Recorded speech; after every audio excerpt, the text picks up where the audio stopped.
用根这么小的绳子绑着轮胎去吊货车，这到底是哪个想出来的办法？哦吼，前媳妇开挖机，只开那挖机。今天做的这个事情就有点意思。大爷有一块这样的土地，他每年不管在这块地里面种什么东西，结果这个草啊长得比庄稼还茂盛。你们看，比如这个南瓜，要是不把这个草拿开，根本就不知道里面有个南瓜。我先把它放到一边，等一下带回家给小美丽煲汤吃。大爷看我拿走了他一个南瓜，剩下的那2个被他发现了，他就抢先一步把南瓜拿走了。既然这块地种庄稼种不成，大爷就想到了一个办法，干脆把这里挖成一个鱼塘。因为这块地的面积不是很大，挖出来的土就不能堆在鱼塘的四周，只能拉出去。所以大爷就到处问别人，看谁需要这些土。刚好同村另外一个大爷家需要土，他们2个人就商量好，挖鱼塘的这个大爷就出挖机费用，另一个大爷要土，他就出货车的运费，就促成了这件事。本来东家是要这个货车司机叫2个车过来拉土，这样挖机就不用等。但货车司机他想一个人把这件事情全包了，所以他就没有叫别的货车来，就自己一个车在这里慢慢的拉。我给他装满一车还不要2分钟，但是他把这车土送到另外那个大爷家里，来回至少要8个多小时，所以这8个小时我就只能在这里等。我挖机等待的时间也是要计费用的。大爷看着我的挖机在这里钓鱼，一脸的惆怅。这个也不能怪我啊，大家说对不对？如果多叫2个车过来，根本就不会有这样的事情。为了让大爷看着舒服一点，所以我挖机就一直在这里挖。虽然我也不知道我自己在挖什么，但总比停在这里好，至少等下结账的时候良心过得去一点。这一次等得更久，差不多等了40分钟。这个货车它总算是来了，一个这么大的瓶，它掉个头都要掉4、5次。这个开车技术我也真的是服了，一个这么小的货箱只需要挖几斗就装满了。货车走了之后，我又是在这里等，大爷却急得找过来找过去。心疼大爷3秒钟。这一次等得更久，等了差不多1个小时了，货车还没有来。然后大爷他跑到倒土的地方去看了一下，才知道货车竟然卸在那里。他就跟我说，这个鱼塘不挖了，装了刹车土，差不多用了8天的时间。如果继续这样下去，他那个鱼塘至少要好几千才能够挖得好。所以他果断止损，说不挖了，要我把挖机拖到卸土的这里来。从现在开始就是算上面这个大爷的时间。首先就是要把这卸住的货车给他拉出来。我把货车里的土挖掉大部分之后，货车司机他想要我用挖斗挖住他货箱的后面，结果方向不对，不好受力，然后他就不知道在哪里找了一根绳子，把绳子绑在2个轮胎的中间，让我这样吊起来。我就跟他说这根绳子又短又细，不好吊。结果他又找了一根钢丝绳过来了，试了一下钢丝绳也不好用。挖鱼塘的大爷他就在我的拖车上面把我的布袋拿过来了。我就跟他们说这样也不行的，但是他们就是不听我的，结果可想而知，那根绳子直接断了。然后他们又想拿着我的布袋绑着轮胎吊，我就跟他们说等一下我的布袋也会断，干脆直接用钢丝绳还好一点。这里我有一个问题实在是想不通，明明可以把钢丝绳绑在其他地方把货车吊起来，却偏偏挂在2个轮子的中间这样吊。更可笑的是，下面垫了2根木头，还要我这样吊着它往前面开。结果可想而知，这样强行开，车子都搞坏了。他今天又是白干，要去修一下车子才行。大爷说这个土来之不易，一个上午才搞了刹车，所以他拿了个锄头，说要把货箱里面扎的土全部要挖下来才行。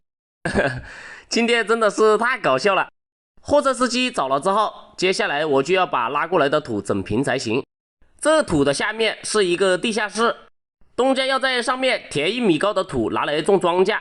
虽然还少了几车土，但是那个挖鱼塘的大爷他不挖了，而且那个货车也坏掉了，所以没有土过来了。这块土呢，就只能这样随便整一下就算了。今天又是少挣几百，生活没精打采，还请大家给我点点赞，我们下回见。80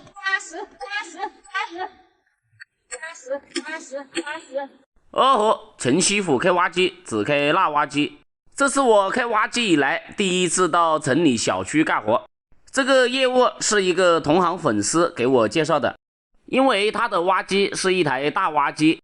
我现在挖机干活的下面是地下2层停车场，大挖机这么重压在上面肯定是不合适的，所以就叫我的小挖机来做这件事情。也不知道是路太窄了，还是出于什么原因，反正要把中间的这一层大理石挖掉。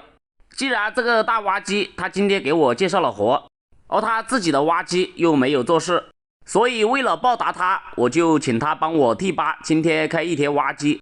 但是他开挖机就比我用力多了，我这个挖斗被他按在地上一直摩擦，他完全就没有把这个挖机当成自己的挖机在用。我在旁边看着我的挖机很是心疼。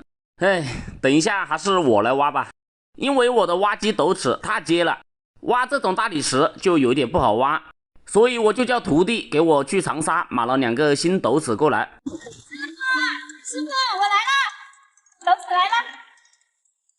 终于来了你啊！来了。你看一下现在什么时候了的？现在12点多，刚好吃饭了。你是来吃饭的吗？你带我去吃嘛。我到哪里去吃嘛？去挖个斗齿的，不挖个斗齿没饭吃。哦，好吧。拜托。可以了，应该可以了。我又去看看了。可以了，可以了。OK。这个东西就放这里面，把这个里面拿开，把这个旧的拿出来。这样放。哎，对的。放这些。该怎么？呀！我来。看你打得进啊，师傅。啊。一下就打进去，你信不信？师傅，你看你也没打进啊。那是因为你没有扶着啊。那我不服。你扶着，你又在这里说我。你看，我就进去了。来，这一个给你发挥一下啊，你自己装进去。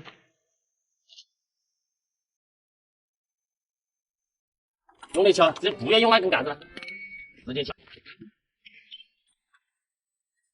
用力一下子就把它敲进去。哎，对的啊，用力。不是这，你看，要不然，好了，我来，你看我啊，这样啊，看一下啊。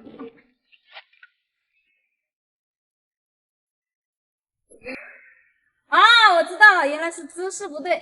对的。那个姿势。对了，跟我吃饭去。收钱啊！现在已经过了吃饭的时间，饭就没得吃了啊。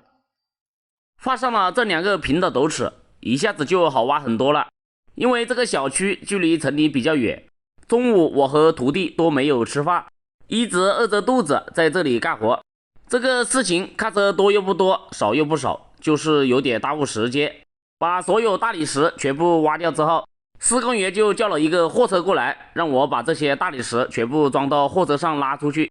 因为要把这些旧作垃圾全部要清理得干干净净，就还叫了一个工人配合我，把挖机挖不干净的建筑垃圾全部人工踩到斗里，挖机再把它装到车上，总共才2车的建筑垃圾，一直干到晚上10点多钟才把事情做完。第一次到城里干活就饿着肚子干了10多个小时，别说烟和水没人给，就是中饭和晚饭都没人管。下次不来了，还是在农村干活舒服。今天的视频就到这里了，还请大家给陈师傅点点赞，我们下回见。